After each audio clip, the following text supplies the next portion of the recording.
Warning! The following fanfiction includes an unhealthy amount of sex, drugs, racial jokes, Old English, general retardedness, and Teletubbies. Please, don't say that I didn't warn you about this story. Oh yeah, also, it's called My Little Pony, the Parody from Hell by I Have a Jar of Dirt. I honestly have no idea. And I shall be reading this. It is only one chapter at the moment. It may be only one chapter. But it's comedy, random, and alternate universe. It is random. I will be including the link down below. And the random kid in the background is in fact Kid from Pony Square. Pony Square. Pony Square. I am. Pony Square. All bronies. I'm a kind of. My Little Pony, the Parody from Hell by I Have Oh wait, a you're Jar recording? of Dirt. Now let us assume that you actually found this story. Let us assume that you, the reader, belatedly ignored the chapter warning. You know, the one that says, "Don't read this." No, seriously, don't. Let's assume you actually busted through this part and stopped, and then proceed to actually read the fic in its entirety. By now you've popped yourself to ask, what kind of retarded, demented, turgid piece of decrepit ass shit is it? Or even... It's not retardedly long. Or what kind of person writes this disgustingly slough of cryptic anal acid? Well, here's your answer.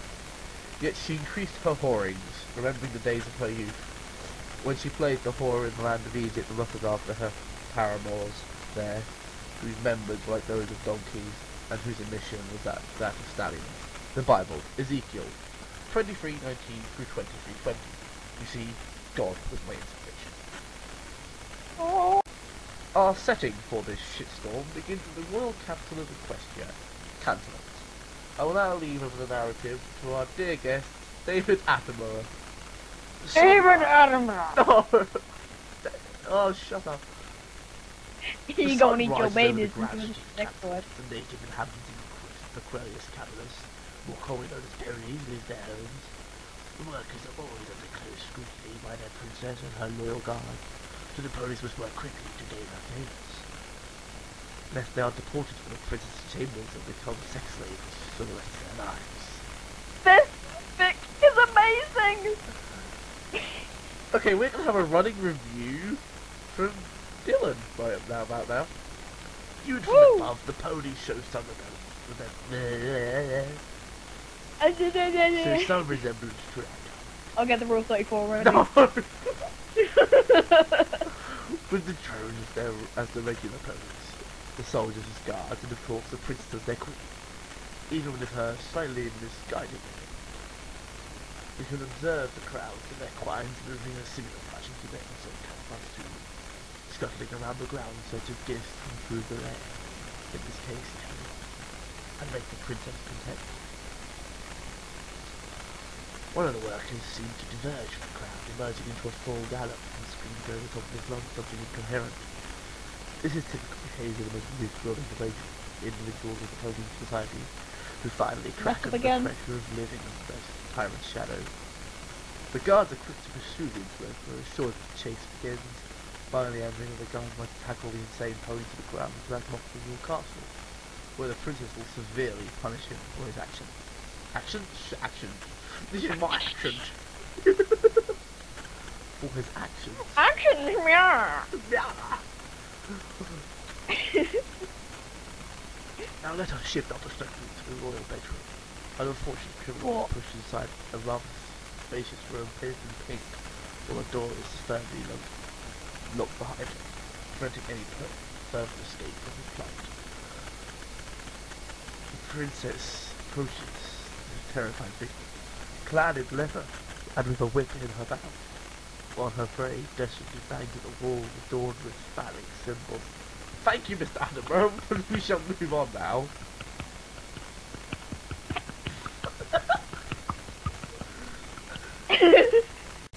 While the benevolent Princess Molestia violently raped the poor soul in her bedroom, Twilight Spark, whose name implies a disturbing similarity to for the only vocal vocabulary present in emails now, was desperately ploughing, lol, through the royal library alongside her assistant, slave, baby dragon, Mike. The latter was clad in a very elegant three-piece suit, completed with a red bow tie, a monocle, and an exquisite moustache. Twilight, darling, the dragon 12 with moustache. I really shouldn't preoccupy yourself with such trivialities. The summer sun celebration is just around the corner. You wouldn't dream of disappointing your beloved mentor in benevolent tyrant wench, would you? Just because the rest of the populace doesn't know what's going on doesn't mean I should take a rest. The unicorn answered back. Don't you understand, you unto-mention? The other ponies are too occupied kissing Molestia's arse and understand that Mooning Nightmare is returning. I love this fiction. I love this fiction so much. And the only way of stopping her is to use the elements of harmony, but I have no clue where to find them. Surely That's you a shame. What? Surely you That's a jest, shame. Miss Sparkles. Spike scoffed while lighting a cigar. What the hell is... Litting, what the... That's his lighting. It's supposed to say Dude, lighting, Spike's got but class it's in supposed to it. say lighting, but he's Doran. The elements are a myth, just like Mooning herself.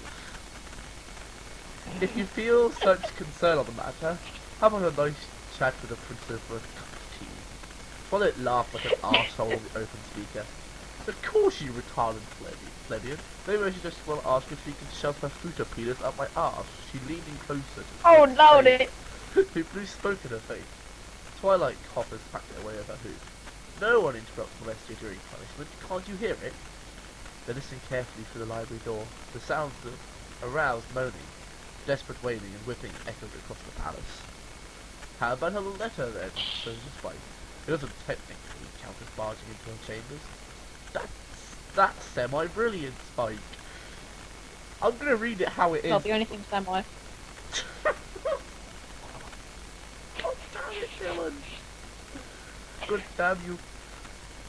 I don't get scarred for life seeing Lester at work and we get the message through. And it gives me a reason to shove something down your throat even though I don't have a dick. How marvellous, the dragon simply said. I didn't ask for your opinion, his Mr. Bellowed.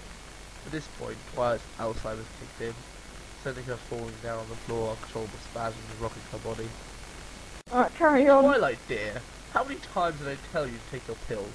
Obviously, working up Molestia was building up secret feelings towards her, while still fearing the day she will take you and force you into violent sexual acts has often crippled your blood pressure. Shut up, shut up, shut up, shut up, she bellowed, repeatedly smashing her head against the floor until laughter appeared on Twilight's face. Another fit struck her, sending her flying into the bookshelves with the force of a grenade, and killing a leprechaun that had taken refuge in the wall behind. Twilight...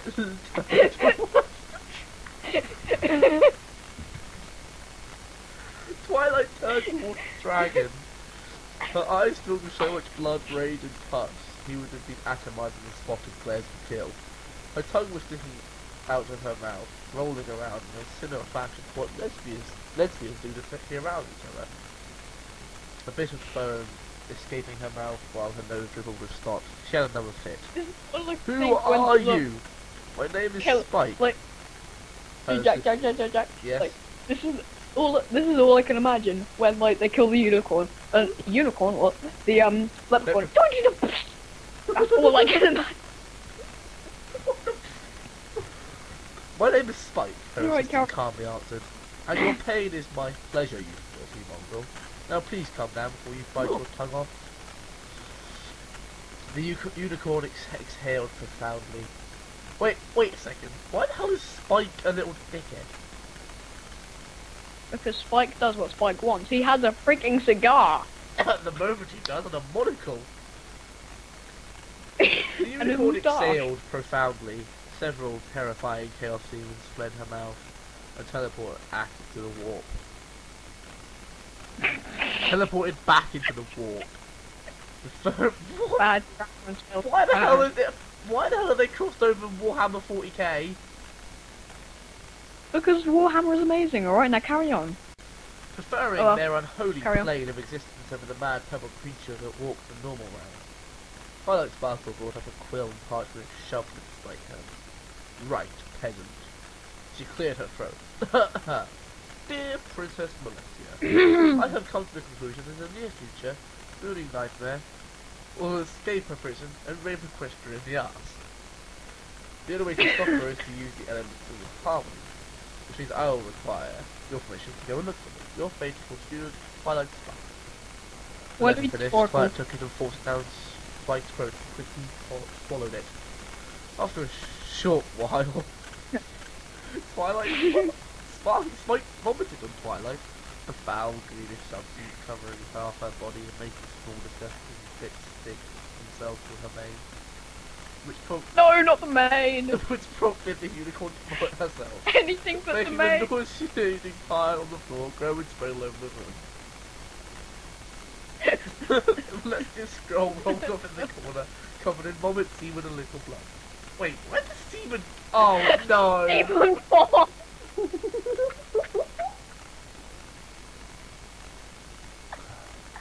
Mike Keep muttered doing a it quick, then. I say, before picking up the scroll and reading. My faithful cowhorn milk slut back. The amount of fucks I don't give is immeasurable. How about you get your fat, pimply ass to Ponyville for some friendship lessons? You bitch tit, unlicking skank. Now leave me to fuck alone while I fuck my willing and legible stallion, or I will pump my fork and spray your face with jizz. Love, not Molestia. There's mission at the bottom that says help and blood. Oh, Twilight God. exploded in anger again. And then the Cancelot Castle blew up. Damn, And that's it for part 1, because I think my mind just exploded. 2 questions. Leprechaun I like semen. that fiction Where the very, hell very did they much. come from? We'll see you in the next part, possibly, if we survive.